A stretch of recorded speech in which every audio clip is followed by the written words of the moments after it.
Welcome to Small Pleasures, the podcast that discusses great short stories and greatness in the short story form.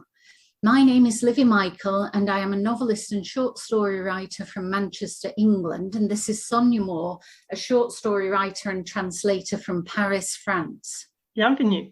We've come together because of a mutual enthusiasm for the short story, although I think our responses and what we want from a short story vary, and we hope that the differences will provide a fruitful discussion. This month, we're discussing a short story by Daniel Mason, Death of the Pugilist, or the famous battle of Jacob Burke and Blindman McGraw, which is the first story in the collection, A Registry of My Passage Upon the Earth, published in London in 2020 by Mantle, an imprint of Pan Macmillan. Livi, do you want to kick off this discussion by saying what made this collection special for you?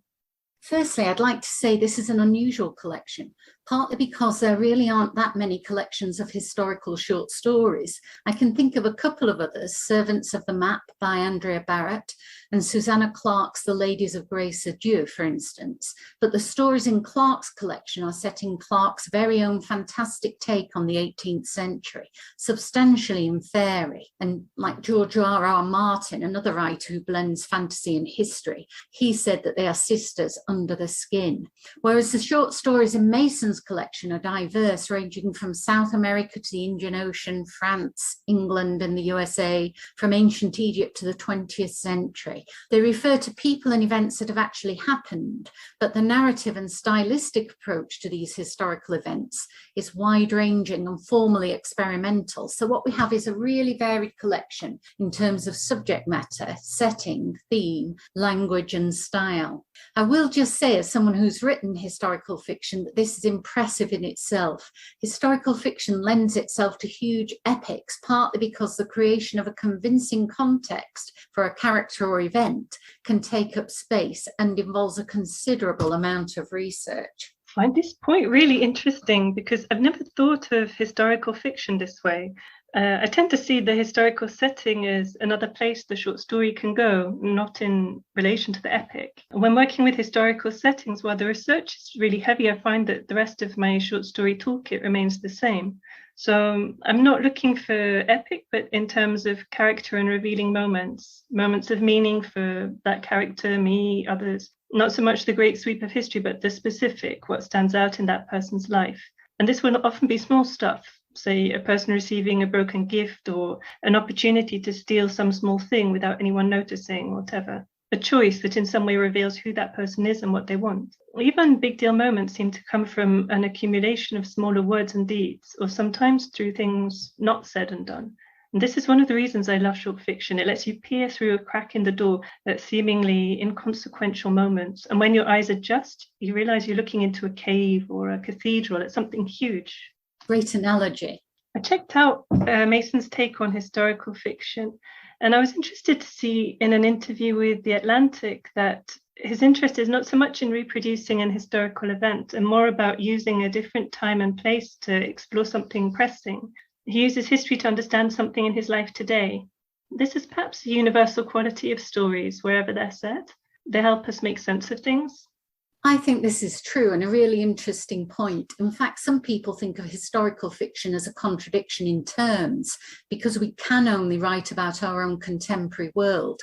Our consciousness is inescapably contemporary. However, this is why historical novelists research so much to create the illusion of historical context.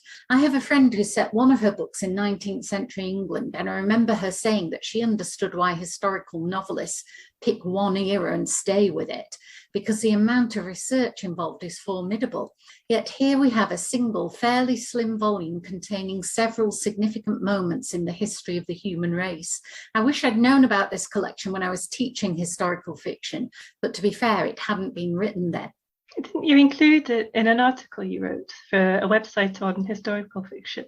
I did, yes. I had to select my favourite books that dealt with real people from history, which is a particular challenge, I think, because the story already exists and you have to stick to the facts while making it new for the reader.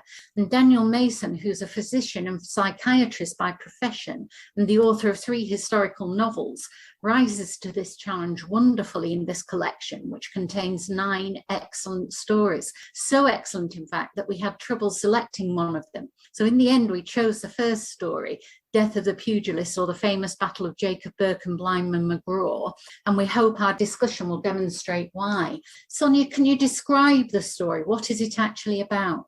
Well, simply put, it tells the story of a boxing match that took place in 1824. It introduces the opponents and sets out how the match came about and gives a blow-for-blow account of the match itself. It's remarkable in terms of action, also character and setting. Yeah, and that's a great quote you found by Mason, that his interest is not so much in reproducing a historical event, but more about using a different time and place to explore something pressing. He uses history to understand something in his life today. What do you think those pressing issues are as featured in this story? Well, Mason talks about pressing issues in the context of answers he might be looking for in his own life. So I wouldn't want to speculate on that. He does mention using story to think about what it means to be a person in this world. That's something a lot of people relate to, I think. Yeah, I was thinking in terms of contemporary issues, how does the story speak to the issues of today? I guess we could see a link to contemporary social, economic, or political issues. But I think the story speaks to me in more psychological or philosophical terms. It helps explore questions that are, for me, pressing, such as, how do we go about becoming ourselves? Is there a relation between liking a thing and being good at that thing? What do we do with fear? What is victory? What is success? What do we do with animalistic drives? What, if anything, is noble about being a human? The story of Burke and Blindman has the same pull for me as stories of Francis Ngannou or Muhammad Ali. It seems to offer life lessons for our time, though the narrative style takes us to another time and place. Those are great questions, and the narrative style is interesting. I find it a very flexible voice, and the chapter headings suggest a running commentary. Yet by the end, I think that commentary turns into something else, and the shift is important for the issue that I think is a main theme, but we'll come back to that. The headings remind me of earlier English texts, such as The Pilgrim's Progress by John Bunyan, which was written in 1678, where you have chapters such as Christian's Deplorable Condition or The Pit of Fear and Doubt, or Vanity Fair by Thackeray, written in 1848, with chapter headings such as In Which Miss Sharp and Miss Sedley Prepare to Open the Campaign. These headings seem to present a summary of the action in the chapter by a third-person observer who is not necessarily disinterested, but also not directly involved. I don't find them in earlier American fiction, such as The Scarlet Letter by Nathaniel Hawthorne, written in 1850, or Moby Dick, 1851, although this is hardly a comprehensive survey. It's wonderful that you have this wealth of literary references, and it's wonderful to see Mason's work in relation to these literary references. I got something a bit different from the headings, more like a journalistic feel or a chat in a bar. They often seem to mimic questions like who, what, where, when, why, how, and they seem to anticipate my desires as a reader, signposting where I'd find what I wanted to know. I got a commentary feel too, but not from the headings. I felt this more in the narration, in the thick of the fight. Anyone interested by interartistic creations might be interested to know that a performance was created by Min Si Woo in 2008, combining a hybrid musical composition and the narration of Death of the Pugilist. And the narration was performed by a sports commentator, I think. So Min Si Woo seems to have picked up on this particular music in the text too, this commentator voice. Great point. I can certainly see that. And I think the headings do help to move the story along. It's a long, short story, but to get back to my earlier point, nowhere near as long as the average historical novel. Yet it seems to me that we get a vivid and complete picture of a moment in time. How do you think Mason manages that? It might be a clever balancing act between geographical and historical accuracy, reader expectations, and the needs of the story. I noticed a lot of restraint of what might be called props are kept relevant to the story and the plot, not dropped in artificially to show off research. And comparing the two published versions of the stories in Harper's and in Mason's collection, you see that what was a lice comb, for example, becomes a comb, and what was a brougham becomes a carriage. So the props favored are those that can be immediately visualized and don't distract from the narrative. I'm not sure how important historical accuracy was. There's a stevedores song, for example, that seems to have been invented for the story, or at least later adapted to better suit the needs of the story. The main aim seems to be to create a believable impression of England in the 1800s for target readers, so I guess primarily a North American readership. You point out that it's not just about creating a moment in time, but also a vivid one. And Mason's language is perhaps important here. How would you describe it? I would describe Mason's approach to language as dense, consonantal, containing a lot of ideas. It summarizes a span of time and conveys a sense of toughness and violence. Tough sensory prose, really good on rhythm and punctuation, and the metaphors are very concrete. So Sam Jones was an old man of 40 when one morning his foot punched a rotted board on the dock and he went down. It's quite a long sentence because it goes on, but using short monosyllabic and Anglo-Saxon words, fighting metaphors, it actually conveys a good deal about that world. On the first page, we have another long sentence that contains a very short novel, thick-necked, thick-shouldered, and the sentence after that, very compressed style. The clause, Jacob was the 12th of 18 children, third of the surviving 8, tells us almost everything we need to know about his background. Aristotle wrote in his Poetics, to be a master of metaphor is the greatest thing by far. It's the one thing that cannot be learnt from others, and it's also a sign of genius. And I think one of the purposes of metaphor is to make the abstract concrete. Shall I compare thee to a summer's day? Is actually a poem about time or mortality using tangible images. And here Mason makes full use of the concrete, lapidary metaphor until his back broadened and his forearms broke his cuffs. The description of his opponent actually makes him sound like a monster carved in stone. It looks as if someone has taken a massive sculpture of a strong man and kept throwing lumps of clay at it. So his language is very grounded in things, which reminds you of that quote from William Carlos Williams, who said, "No ideas, but in things." And though the sentences are long, they're not complex in the sense of having many subordinate clauses, but compound and additive. A lot of ideas in them, but they're not really abstract. And a great mix of registers, archaic language, criminal cant, scientific language, biblical, technical, and to do with fighting. His language is really dense and carefully wrought. I wonder how many drafts of this story he had to do. This is such an important craft question, I think. People often believe that a short story being short can be written quickly, but an exceptional short story often takes years to craft. Death of the Pugilist was published in 2007, I think, then included in this collection, published in 2020. And there are significant changes between the two versions. I don't know if these came from Daniel Mason or an editor, but it's safe to bet that the story took very careful crafting. And for anyone interested in improving their craft, I'd encourage them to go through the two versions line by line, identifying differences. Because edits are thrilling and illuminating. The people at the beginning of their writing journey might note the many changes made to the name of the protagonist, for example. These vary a lot in the first published version, and more systematic nomenclature is imposed on the second version, so it's clearer who's who. And there are edits made to better situate the story, changing checkers to drafts, for example. There are huge craft lessons to be learned from the comparison. The exercise is completely fascinating. Amazing. I will definitely look that up. And I remember reading somewhere that Alice Munro said a short story did not take less time to write than a novel. And that's certainly been my experience of them. It's not about the word count, but achieving the right effect. But to go back to one of the features of Mason's style, one of the pitfalls of the historical novel is that it can over-explain, because essentially you're presenting an alien world to the reader. But here Mason makes no concessions by way of explanation. Also, often we're invited to judge. So in the opening pages of a C.J. Sansom novel set in Tudor England, we have an execution, and the reader is invited to be shocked. But also the protagonist is too sensitive to participate. So in that case, the protagonist has a more modern sensibility than the rest of the society in which he lives.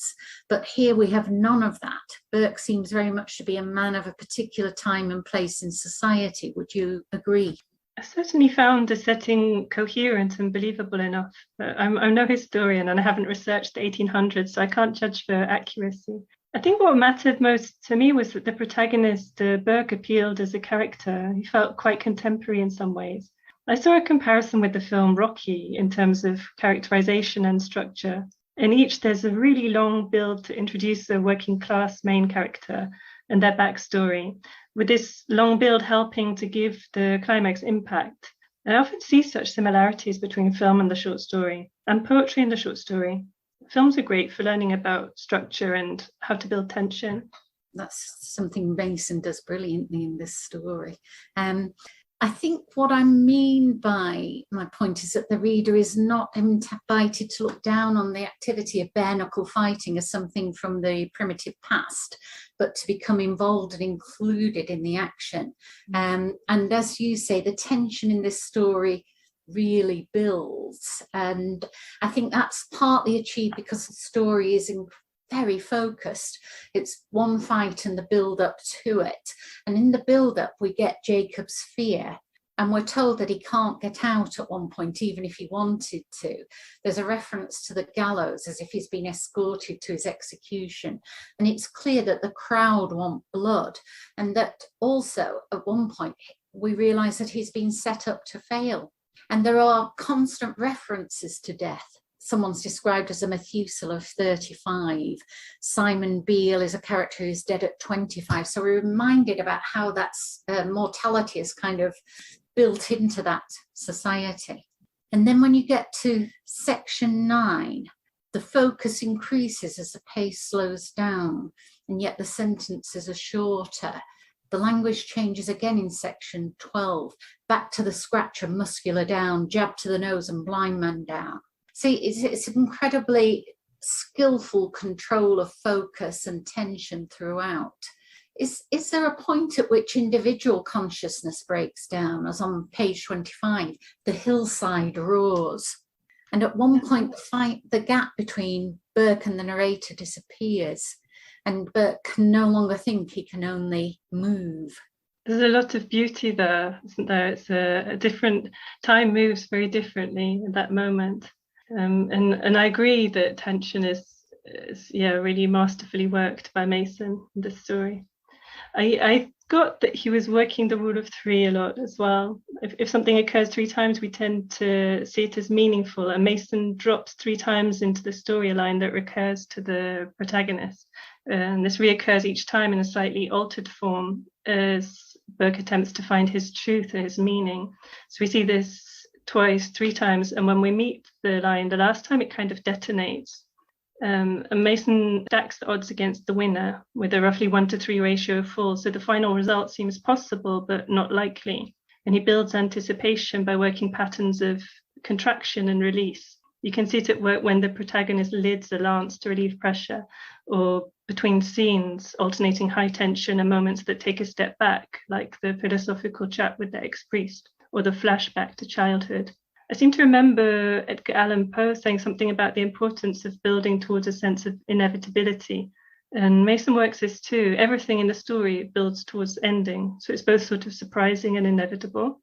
At some level, when we get to the end, we know how the winner will win and what strengths they will draw on and why, because it's all set out in clues throughout the story. That scene with the lancing of the lids is foreshadowed by the opponent having been in a similar situation earlier in his career. So we see the characters measuring up and becoming better distinguished.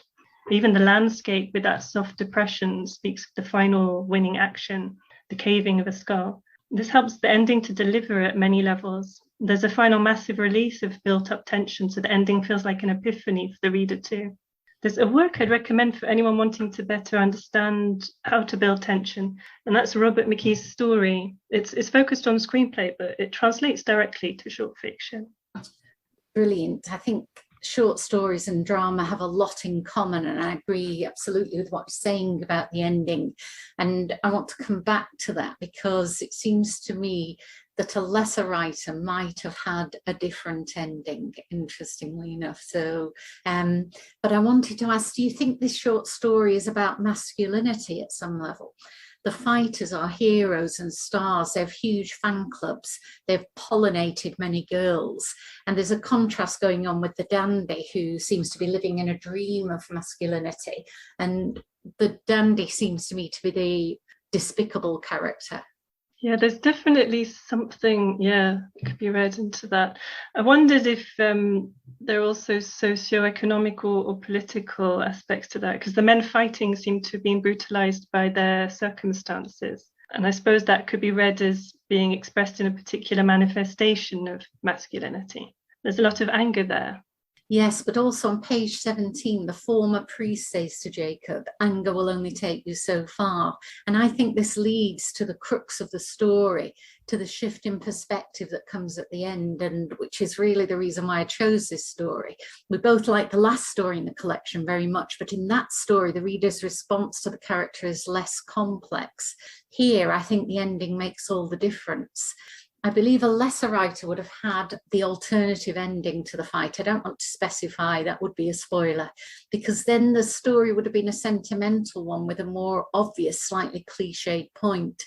That here there is a masterly shift in perspective to the closing scene and that brilliant last line that essentially changes how we read the story, I think. Also, the last line of section 16 is particularly brilliant. And we're prepared for this by the disquisition on page 13, which is a discussion in layman's language of one of the great unanswered questions about nature and nurture. Sin man, sin world. Good man, good world. Oh, I love this because I didn't get nature and nurture at all. I'd love to hear more on this. This maybe relates to what you were saying earlier about pressing issues. So this may be one of the pressing issues that emerged for you. Yeah, I think so. I think it's one of the great questions that goes back in human history, and theories of it change. They've changed in the course of my lifetime. Whether we think a character is the way they are because of their environment or because of genetics, nature versus nurture.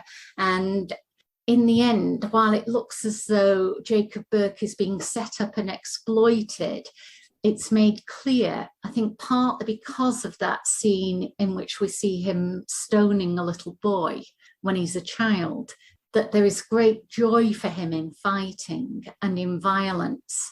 And there is something in him that is kind of a lethal or a killing instinct that people around him notice and they seek to exploit it. So I think it's a new way of presenting that incredibly old question. Yeah, it's a question that spans centuries. Yes, that's right. I mean, I think you came up with other questions, and I think this is also true. There is more than one question in the text. So what were you saying about the protagonist with a quest? Yeah, I suppose I got something different. I wasn't entirely sure that Burke had been set up to fail. I felt that was how he was perceiving things at one point.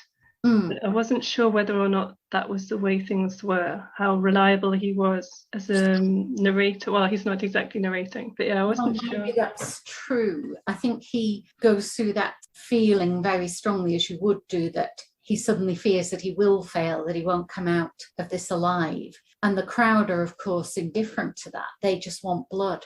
Yes. Yeah, that was quite terrifying, wasn't it? That this animalistic aspect, it relates to everybody, all humans. Yes. There's a tendency to want to see a monster rather than a man, but I suppose we're obliged to see that the monster is in all of us through the story. Yeah, I think that's absolutely right. Yes. Yeah. So yeah, and I didn't actually get a change in perspective. For me, it felt more like a classic character arc.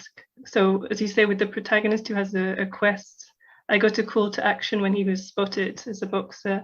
And then the fellows who will accompany the hero appearing in the form of Yankee and Ken, the antagonist in the form of the opponent, the mentor in the form of the wise old priest. And that double dip I mentioned in a previous podcast, where the protagonist seems to fall back before coming back stronger. And in this case, with his motivation clarified. I got that the protagonist, Burke, wants glory. So glory from doing what he was made to do, like the heroes he sees framed on the walls. And as you say, this word joy keeps coming up.